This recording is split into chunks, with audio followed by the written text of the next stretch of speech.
കഴിഞ്ഞ 2 മാസമായി ഇടവിട്ട മഴ തുടരുന്നതോടെ ജനങ്ങൾ സാമ്പത്തിക പ്രതിസന്ധിയിൽ. മെയ് 2ാം വാരം ആരംഭിച്ച മഴ ഇനിയും നിലയ്ക്കാതെ തുടരുകയാണ്. തുടർച്ചയായി മഴ പെയ്തതോടെ രോഗബാധയിൽ കാർഷിക മേഖല തകർച്ചയിലായി. മഴ തുടരുന്ന സാഹചര്യത്തിൽ തൊഴിലാളികൾക്ക് ജോലി ചെയ്യാൻ കഴിയാത്ത അവസ്ഥയുമുണ്ടായതോടെ ഹൈറേഞ്ചിലെ സാമ്പത്തിക മേഖല തകർന്നിരിക്കുകയാണ്.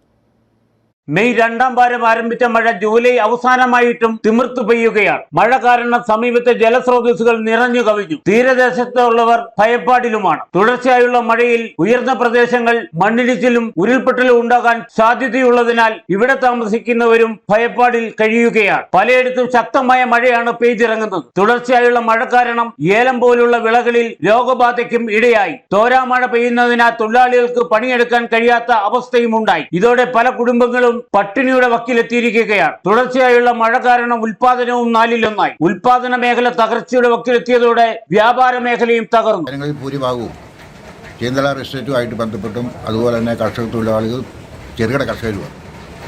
കഴിഞ്ഞ ഈ കാലവർഷത്തിൽ തന്നെ നമുക്കറിയാം, ഒരു 15-30 ദിവസം മുമ്പ് മഴ തുടങ്ങി. ഇപ്പോഴും ആ മഴ തുടർന്നുകൊണ്ടിരിക്കുകയാണ്. പെരിയാറ്റിലെ വെള്ളം ഉയർന്നുകൊണ്ടിരിക്കുന്നു. മാത്രമല്ല, സാധാരണക്കാർക്ക് തൊഴിൽ ഇല്ലാത്തൊരു സ്ഥിതി എത്തിയിരിക്കുന്നു.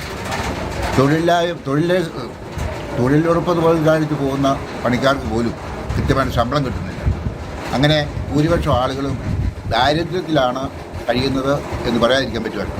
തുടർച്ചയായുള്ള മഴ കാരണം രോഗബാധയും പകർച്ചവ്യാധികളും വർദ്ധിച്ചിരിക്കുകയാണ്. രോഗത്തിന് ചികിത്സിക്കാൻ പോലും പണമില്ലാതെ സാധാരണ കുടുംബങ്ങൾ ബുദ്ധിമുട്ടുകയാണ്. പല കുടുംബങ്ങളും പണം കടം വാങ്ങിയാണ് കുടുംബം പുലർത്തിപ്പോരുന്നത്. തോട്ടം മേഖലയിലാണ് ഏറ്റവും കൂടുതൽ പ്രതിസന്ധി. നനംചലിച്ച ലയത്തിൽ ജീവൻ പണയം വെച്ചാണ് കഴിയുന്നത്. വേലയും കൂലിയുമില്ലാതെ പട്ടിണി പടിവാതിലാണ് ഭൂരിഭാഗം തോട്ടം തൊഴിലാളി കുടുംബങ്ങളും. ജീവിതം തന്നെ വഴിമുട്ടിയ രീതിയിലാണ് വ്യാപാരികൾ. മഴ കാരണം സ്കൂൾ സീസൺ നഷ്ടപ്പെട്ടു. ലക്ഷങ്ങൾ കടമെടുത്ത് വ്യാപാരം നടത്തുന്ന വ്യാപാരികൾക്ക് വായ്പയുടെ പലിശ പോലും അടയ്ക്കാൻ വ്യാപാരം നടക്കുന്നില്ല. മഴ ഇനിയും തുടർന്നാൽ എല്ലാ മേഖലയും തകർന്നടിയും. KK Jayakumar, Idukki vision news, Upputhara.